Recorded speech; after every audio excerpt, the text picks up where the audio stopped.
The clock on the wall was broken, its hands frozen at 11:15. Or maybe it was my mind that was broken, unable to grasp the passage of time in this sterile, white-walled purgatory. The only indication that the world outside still existed was the faint hum of the fluorescent lights overhead, a constant drone that mirrored the growing unease in my gut. I hadn't seen my family since waking up from surgery.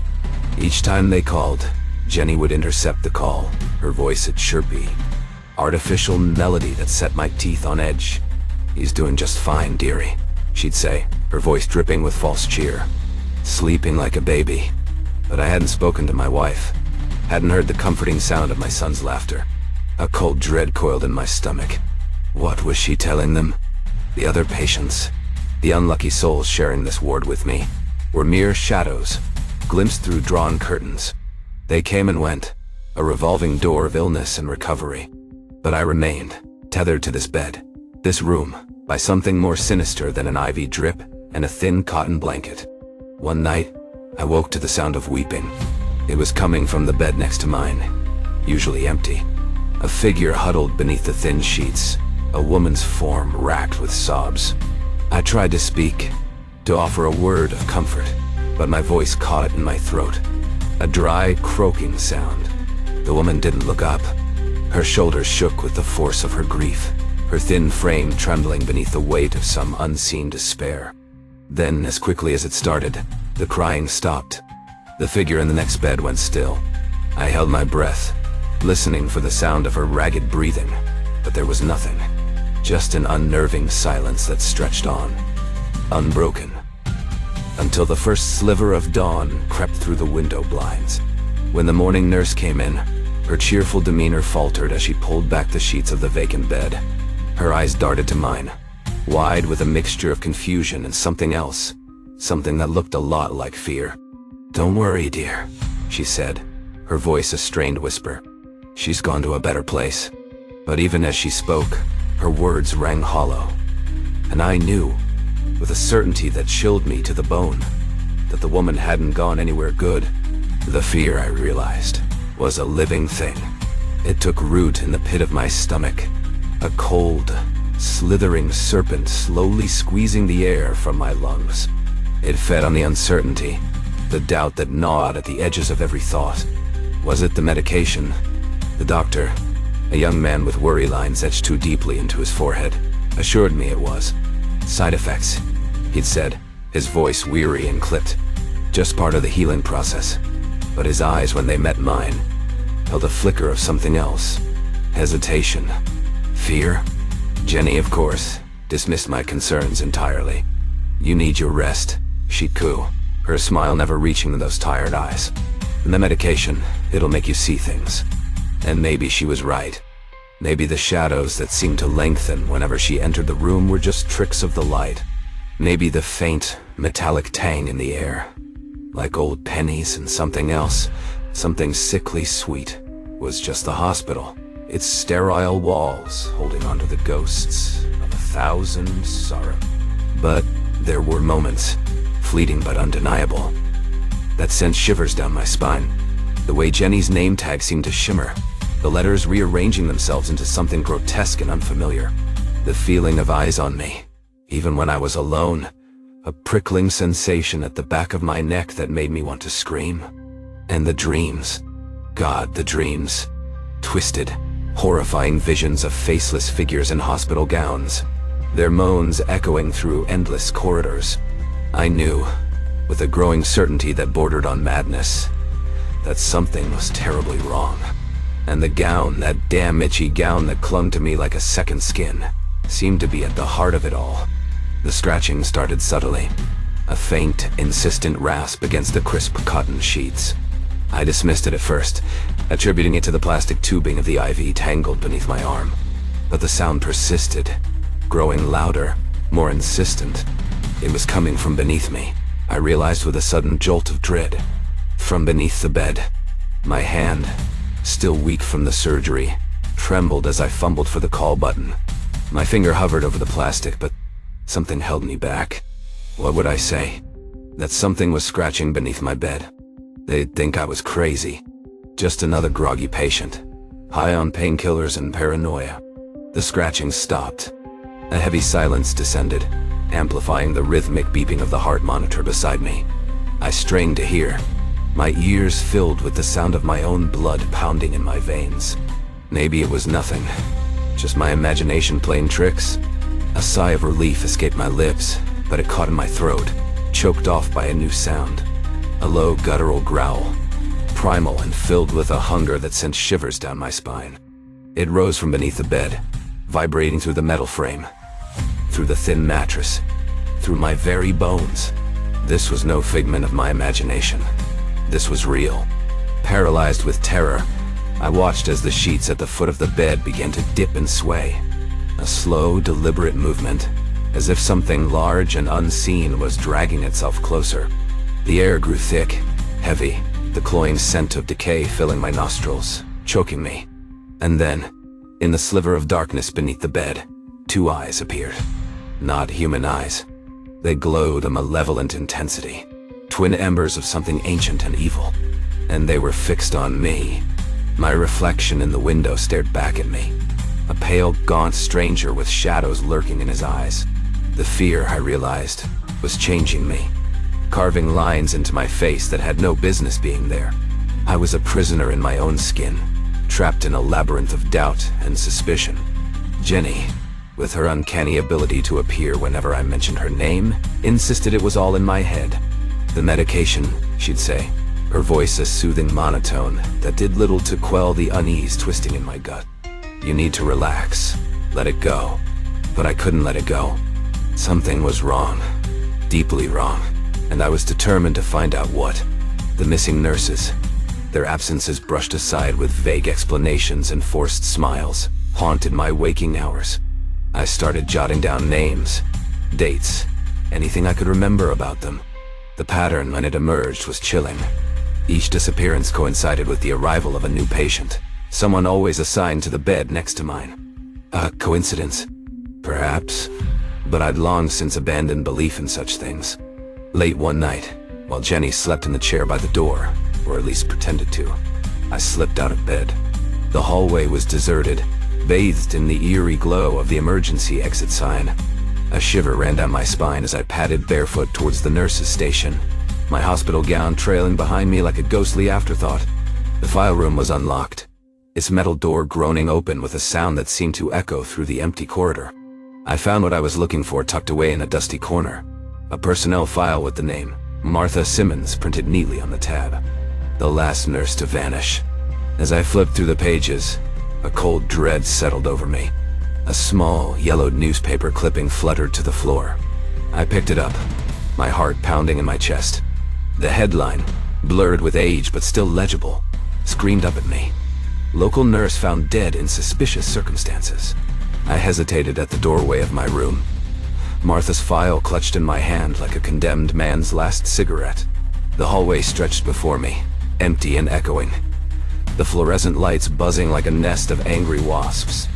Back in my room, a shadow moved against the frosted glass, a silhouette just defined enough to be Jenny, waiting. The air, usually sterile and cold, crackled with something electric. My skin prickled, my gut screamed. It was a primal instinct, the prey sensing the predator's gaze, and it roared through me, drowning out any last vestiges of doubt. I knew with sickening certainty that Jenny was not what she seemed. Whatever had taken Martha, whatever lurked beneath the surface of this place, wore her face like a mask. Forcing my leaden legs to move, I walked back into the room, my heart a trapped bird in my chest. Jenny turned, her smile a grotesque imitation of warmth. "You shouldn't be up, dear," she said, her voice a syrupy drawl. "Doctor's orders." I held up the file, its flimsy cardboard suddenly feeling heavier than a tombstone. "What happened to her, Jenny?" The smile vanished. For the first time, I saw something else in her eyes, a flicker of cold fire, a glimpse of something monstrous peering from behind a human facade. "She failed," Jenny hissed, her voice rasping, guttural. The air around her shimmered, distorted, and the scent of decay, thick and cloying, filled my lungs. I stumbled back, fear a living thing, tightening its icy grip around my throat. Failed? "What are you talking about?" "Silence," she snarled, and the single word seemed to crack the air, sending a tremor through the room. The shadows around her deepened, coalesced, stretching out towards me like grasping claws. I tried to scream, but no sound came out. I was a fly, caught in a spider's web, my every struggle only tightening the silken strands of fear.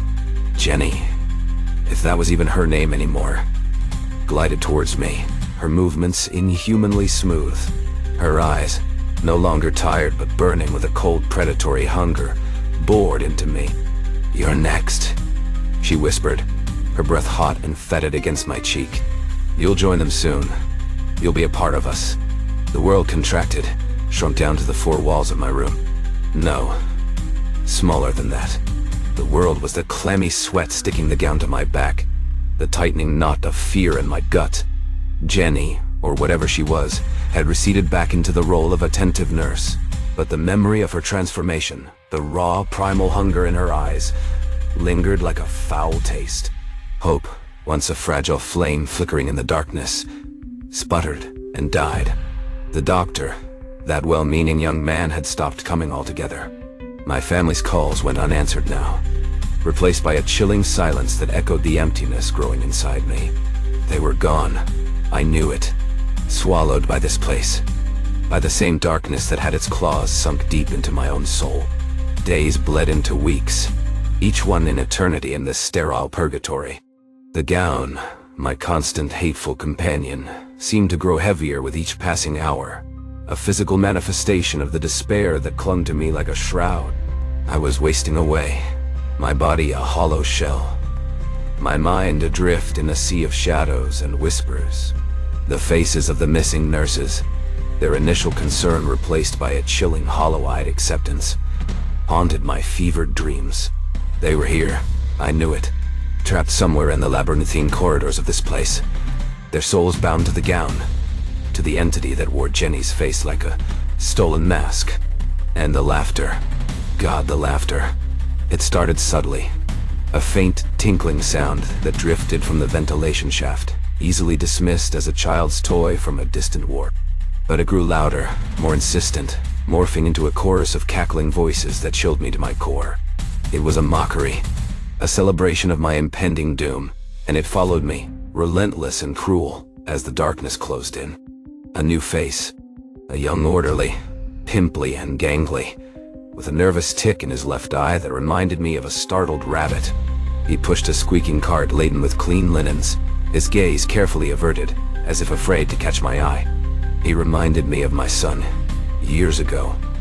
All awkward limbs and hesitant smiles. A pang of longing, sharp and unexpected, pierced the fog in my brain. Maybe, just maybe, if I could get a message to him, to my wife. "Hey," I croaked, my voice a rusty hinge after weeks of disuse. The orderly jumped, a startled yelp escaping his lips. He mumbled an apology, his cheeks flushing crimson. Don't tell Jenny," I whispered, my gaze darting nervously towards the door. "Just, would you call my wife? Tell her. I can't do that, sir." The orderly stammered, his eyes wide with panic. "Hospital policy, you know. Patient confidentiality. Please," I rasped, clutching his arm, my grip surprisingly strong. "It's important. Tell her the gown." He wrenched his arm free, the cart clattering against the metal bed frame. "Don't talk about the gown, sir. Please. Just rest." And with that, he was gone, practically running down the hallway, the squeaking of the cart a fading echo in his wake. I slumped back against the pillows, my fragile hope crumbling to dust. They were all afraid of her, of whatever she'd become. And the gown, my cursed companion, seemed to hum with a malevolent energy, as if feeding on my despair. I was trapped, utterly alone in a prison of my own making. The air crackled, a live wire strung tight in the sterile room. The laughter, no longer a distant mockery, swirled around me, sharp and cold as shards of broken glass. The shadows, no longer content to dance at the periphery, stretched and twisted, morphing into grotesque figures with hollow eyes and grasping claws. Jenny stood at the foot of the bed, her features dissolving, the mask of humanity melting away like wax in a fire. The pale blue scrubs shifted, flowed, became a long white garment that clung to her like a shroud. Her eyes, once clouded with feigned weariness, blazed with an unholy light, a terrifying reflection of the laughter that now seemed to emanate from her very core. "Time," she rasped, her voice a hollow echo of its former self. "Time to join us." Terror, raw and primal, surged through me, but it was laced with something else now. A sliver of defiance, a desperate will to fight against the darkness that threatened to consume me. The memory of my wife's face, the warmth of her hand in mine, fueled a strength I didn't know I possessed. I tore at the gown, the rough cotton ripping beneath my desperate fingers, each tear a small victory against the unseen force that held me captive. It fought back, the icy tendrils tightening around my chest, squeezing the air from my lungs. "No," I choked out, the word a strangled gasp. "I won't be like you." The laughter reached a fever pitch, a cacophony of voices that seemed to shake the very foundations of the hospital. The shadows writhed, their forms growing more defined, their claws reaching for me with a hunger that chilled me to the bone. With a roar that seemed to tear from the depths of my being, I ripped the gown down the middle, tearing it free from my body. It fell to the floor with a thud, a lifeless heap of soiled cotton. The laughter choked, sputtered, died. The shadows recoiled, their forms flickering, fading, as if starved of some unseen sustenance. Jenny, her features still blurred, a monstrous tableau frozen in mid-transformation, stared at me with an expression I couldn't quite decipher. Fear? Surprise? And then, with a final, ear-splitting shriek that seemed to split the night in two, she was gone. The silence that followed was as fragile as spun glass. My heart hammered against my ribs, a frantic drumbeat in the sudden stillness. The air, so thick moments ago with the stench of rot and something else, something alien and cold, was almost normal now. Almost. My bare skin, freed from the clammy embrace of the gown, felt raw, exposed. I was acutely aware of every sound, every flicker of light in the sterile room. Even the hum of the fluorescent bulbs seemed to pulse with a new, unsettling rhythm. A choked sob escaped my lips, followed by another, until I was gasping for breath between ragged, tearless cries. My body, still tingling with a phantom coldness, felt like it belonged to someone else. Someone who had stared into the abyss and seen something unspeakable reflected back. The room, bathed in the harsh glare of the overhead lights, seemed both familiar and alien. The neatly folded towels on the bedside table, the plastic pitcher of water, the wilted carnations in their chipped vase. All mundane, everyday objects imbued with a new sense of menace. I pushed myself back against the damp pillows, my gaze darting to the empty space at the foot of the bed. Gone.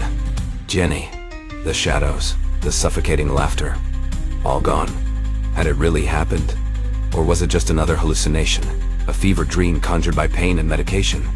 A part of me, the rational part that clung to sanity like a life raft, desperately wanted to believe the latter. But deep down in the bone-deep marrow where primal fears reside, I knew better. The gown, ripped and lifeless on the linoleum floor, was a testament to the reality of the nightmare I'd barely escaped. And the silence, now that the echoes of the laughter had faded, was no comfort. It was the silence of a predator retreating into the shadows, its hunger unsated, its gaze still fixed on its prey. They released me into the pale light of a new dawn, a world washed clean by a rain that hadn't stopped for hours. I walked out of those hospital doors a free man, they said. But the smell of antiseptic clung to me, and the echo of hollow laughter followed me like a stray dog nobody else could see. My wife, her face etched with a worry that mirrored my own, drove us home. I tried to explain, to find the words for the cold that still throbbed beneath my skin. The way the world seemed to tilt just a fraction off its axis, but it all sounded crazy, even to my own ears. So, I did what any sane man would do. I buried it. I went back to work, mowed the lawn, kissed my wife goodnight. I pretended the shadows in the corners of my vision were just that. Shadows. I pretended the occasional whiff of decay was just the neighbor's garbage cans. And for a while, it almost worked. Then came the dreams. Not the same nightmares. Those were gone. Replaced by something far more unsettling. I'd dream of ordinary things. A picnic, a traffic jam, a phone call. But in the background, always just out of focus, was a figure in a pale blue uniform. And though I could never quite make out the face, I knew those eyes. The dreams always ended the same way. A cold hand on my arm, a whisper too close to my ear. "You're one of us now," it would say. The voice a chorus of whispers, both male and female, young and old. I woke up one morning with the sheet clutched in my fist, my heart hammering a war drum against my ribs. That's when I saw it. There, draped across the back of the bedroom chair, was a pale blue scrub top ... My wife's. She worked part-time at the hospital, had for years. It was nothing new. But as I stared at that innocent garment, the whispers in my dream echoed in the silence of the room. And a chilling thought took root in my mind. I was free. Yes. But I was never alone. Because whatever darkness had infected that hospital, it wore more than just gowns. It wore faces I knew, loved. And maybe, just maybe, it wore mine too.